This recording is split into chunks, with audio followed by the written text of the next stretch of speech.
ಸರ್ಕಾರದ ಕಚೇರಿಯಲ್ಲಿಯೇ ಡೀಲ್ ನಡೀತಾ ಇದ್ದು ಈ ಕಾಂಗ್ರೆಸ್ ಸರ್ಕಾರದಲ್ಲಿ 60% ಕಮಿಷನ್ ಕೇಳಲಾಗ್ತಾ ಇದೆ ಎಂದು ಭೋವಿ ಸಮಾಜದ ರಾಷ್ಟ್ರೀಯ ಅಧ್ಯಕ್ಷ ವೆಂಕಟೇಶ್ ಸ್ಫೋಟಕ ಆರೋಪ ಮಾಡಿದ್ದಾರೆ.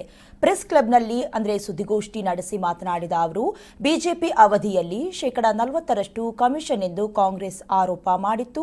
ಆದರೆ ಇವರ ಅವಧಿಯಲ್ಲಿ 60% ಕಮಿಷನ್ ಕೇಳಲಾಗ್ತಾ ಇದೆ. ಭೋವಿ ಸಮಾಜದಲ್ಲಿ ನಿರಂತರವಾಗಿ ಅಕ್ರಮ ನಡೀತಾ ಇದೆ ಅಂತ ದೂರಿದ್ರು. ಸಿದ್ದರಾಮಯ್ಯ 65 ಕೋಟಿ ರೂಪಾಯಿಗಳನ್ನು ಭೋವಿ ಸಮಾಜಕ್ಕೆ ಘೋಷಣೆ ಮಾಡಿದ್ದಾರೆ. ಆದರೆ ಬಿಡುಗಡೆಯಾಗಿದ್ದು ಕೇವಲ 13 ಕೋಟಿ ರೂಪಾಯಿ. ಕಾಂಗ್ರೆಸ್ ಕಾರ್ಯಕರ್ತ ರವಿಕುಮಾರ್ರನ್ನ ನಿಗಮದ ಅಧ್ಯಕ್ಷರನ್ನಾಗಿ ಮಾಡಿದ್ದಾರೆ.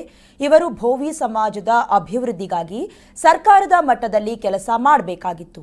ಆದರೆ ನಿಗಮದ ಅಧ್ಯಕ್ಷರೇ ಬ್ರೋಕರ್ ಜೊತೆಗೆ 60% ಕಮಿಷನ್ಗೆ ಬೇಡಿಕೆ ಇಟ್ಟಿರುವ ವಿಡಿಯೋ ಸಿಕ್ಕಿದೆ ಅಂತ ಹೇಳಿದರು. ಸಚಿವ ರಾಜಣ್ಣನ ಮಾದರಿಯಲ್ಲಿಯೇ ಈ ಅಧ್ಯಕ್ಷರನ್ನ ವಜಾ ಮಾಡಿ ಬಂಧಿಸಬೇಕು. ರವಿಕುಮಾರ್ ಅವಧಿಯಲ್ಲಿನ ಹಗರಣದ ತನಿಖೆ ನಡೀಬೇಕು. ಆತನ ಮನೆಯನ್ನ ಮುಟ್ಟುಗೋಲು ಹಾಕಿಕೊಳ್ಬೇಕು ಅಂತ ಆಗ್ರಹಿಸಿದ್ರು. ಈ ಸಂಬಂಧ ವೆಂಕಟೇಶ್ ಮಾತನಾಡಿದ್ದಾರೆ. ನೋಡ್ಕೊಂಡು ಬರೋಣ.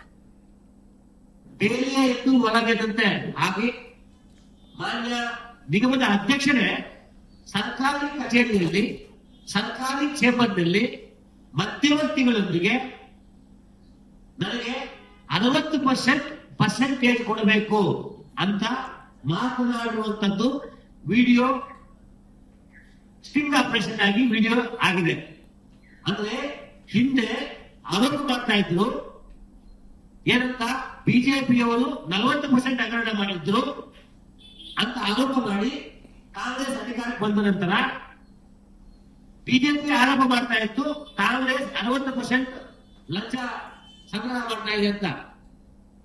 ಅದಕ್ಕೆ ಪೂರಕವಾಗಿ ಭೋವಿ ಅಭಿವೃದ್ಧಿ ನಿಗಮದ ಅಧ್ಯಕ್ಷರು ತನ್ನ ಸರ್ಕಾರಿ ಕಚೇರಿಯಲ್ಲಿಯೇ 60% ನನಗೆ ಕೊಡಬೇಕು ಅಂತ ಡಿಮ್ಯಾಂಡ್ ಮಾಡಿದ್ದಾರೆ.